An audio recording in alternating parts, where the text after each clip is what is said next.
Exodus, ndio Kutoka.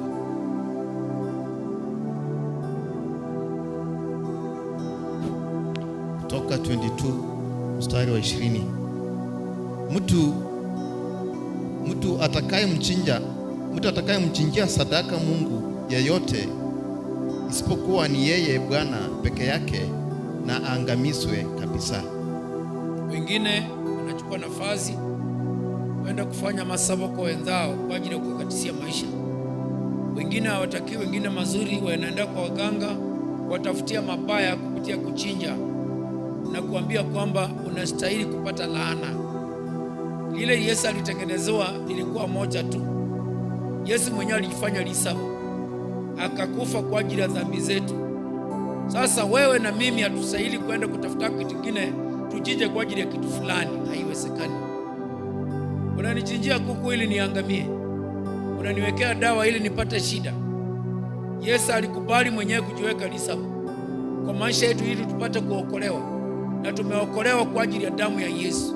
Ile damu ya Yesu ndio itosha kwa maisha yetu.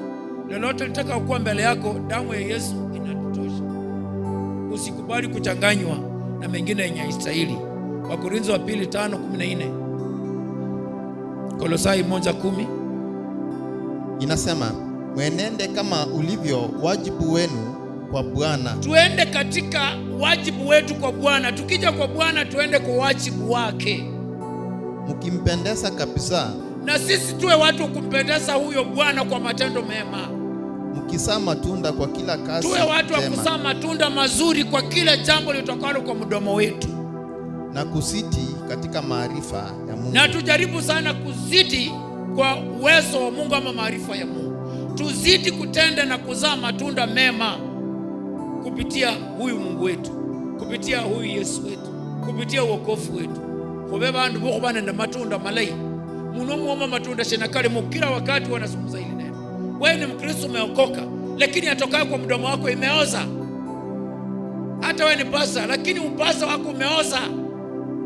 Haupendezi. Kazi yako ni kupomoa, ni kuleta mianya, mipasuko ndani ya kanisa, rukamati ndani ya kanisa. Yale matunda ni matunda gani? Unaishi na watoto wako na huwezi leta matunda kwa watoto wako mema ya kuwafanya waishi. Watoto wako wanaishi katika laana, na laana imetoka kwa mdomo wako. Tubadilike. Ukitaka boma lako likuwe lizuri, wewe mwenye boma lazima wewe mzuri, na mazuri lazima yatoke kwa kinywa chako, na kinywa chako lazima kilete mazuri, kipendeze wewe na watoto wako na jirani. Wewe utapendaje watoto wako kuwe nao pande hii, na jirani unamuozesha, unampa matunda yenye meoza? Wokovu gani huo? Tulinde wokovu wetu kutoka Emba Gazeti. Ukiwa ndani ya boma, nje ya boma, kinachotoka kwa mdomo wako kiwe kile kinampendeza Mungu. Shimeshi kuyanza Nyasaye. Haina haja kuja hapo kujifanya useme. Ukifika nyumbani mdomo yako inatoa uvundo wa matunda yenye meoza. Ofisi na burulaza mambo kuna mbona makosi. Na abandi ni viongozi hawataki kujiheshimu kama ametunikiwa kitu kizuri. Ajiheshimu na atetee kanisa, ajiheshimu na atetee roho. Unajua ukiwa ndani ya kanisa na utaanza kampeni, you are doing nothing. Una campaign ili watu wakuone wewe ni mtu mzuri, na watu hawa wana matunda imeoza, na wewe ni kiongozi ndio unafanya naoza. Uko hatarini. Wanyesha kujaji kuongozo na bana matala. Mwana nabo ulialetao. Wewe ndio ulileta mtoto duniani. Huyo mtoto asikupe asikontrol boma. Controlling kwa boma yenye imetoka mtoto ni ya laana. Wakorintho wa kwanza chapter 1 verse 9. Hapana, baba anataka kusaisha mtoto anabea pembe, anakimbilia mama anaanza kumuita kuhu, baba ranjire. Sasa unatakaje? Unaleta vita kati ya huyo mtoto na baba. Siku moja atapiga baba huyo, na siku moja huyo baba atalani huyo mtoto, na hiyo laana wewe mama ungezuia. Wewe ndio ulipanda hiyo mbegu. tusipembelezane kwa neno la Mungu. Siku hizi ukiambia mtu mgeni akija, mwana nayo saira mjeni kushughulia, na mwana nayo kasala kushughulia, hiyo ni part ya mama. Hata kama unafunza mtoto kuombea chakula, mfunze mkiwa nyinyi kwa nyinyi, hapana mgeni, hapana. Sio shukranga mtoto hajapiga hiyo ugali, umemzungusha akili mpaka apeleke ugali kwa meza. Unapanda nini kwa mtoto? Na akili ya mtoto hajaanza kuwa tayari kutenda mwana. Mwana nawe na chinji isupu ingoho ayisikarisu musundushe na muchini naba atajeti isupu yenaye ulikoduri wizu jacho kutola runyama runuka lizokosani obore mkeni pole kulalia takali mikwiri maloba uli. Tunapanda mbegu mbaya kwa familia zetu, na sisi tuko kwa makanisa ya kiroho. Bwana Yesu asifiwe.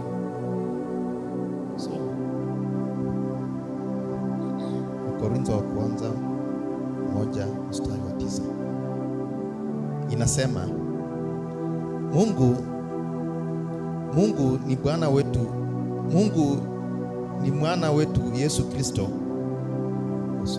Mungu ni mwaminifu ambaye mliitwa na yeye. Mungu ni mwaminifu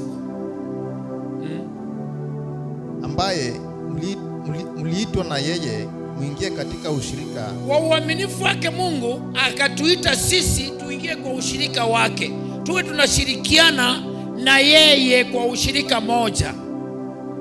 Ushirika wetu ni ushirika wa Mungu, na Mungu ni mwaminifu. Sasa wewe kama umeokoka, kuwa mwaminifu kwa wokovu wako. Amen. Ushirikiane na Mungu. Wewe unaacha ushirika wa Mungu unaenda kwa fitina ya nini? Na wanasema Mungu ni mwaminifu. Kama Mungu ni mwaminifu, mbona unamwacha unaenda kwa vitu vinyastahili? Unajifanya nzipereyota na tayari yamekuingia kwa masikio yako. Mungu anakaa hivi. Sasa wakati mwingine watu lazima wawe wakali kulinda uokovu. Sasa hii kitu ya kusema mtumishi mkali, akuwa na akili. Kwa nini anakuwa mkali?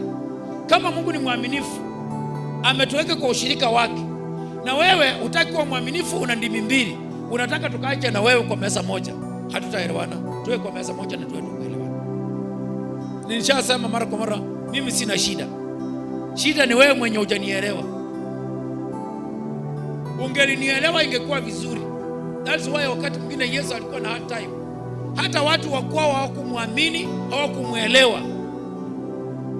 Bandu banga Yesu, banga Yuda, baamina kwa Yesu ta, hawakumuelewa hata kidogo.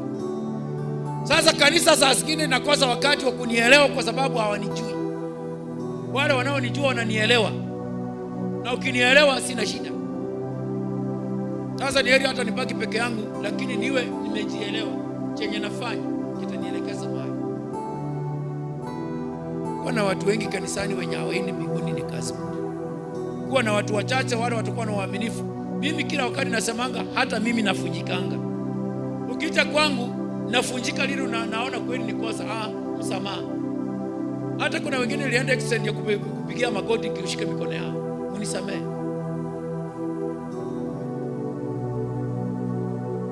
Kwa kiongozi haimaanishi kwamba ufanye tu dhambi tena hatuwezi omba msamaha. Mimi wanaomba msamaha. Hata mwaka huu nilisema kufungua mwaka usiku saa 6. Yeyote ambayo nimekosea, mwana wa Mungu nimesahau, naomba msamaha. Aitikia sipoitikia, lakini roho yangu inaomba msamaha. Bado mwaka ni mbichi pia, hata nasema hivi. Lakini sitakubali ukuje kuniangusha imani.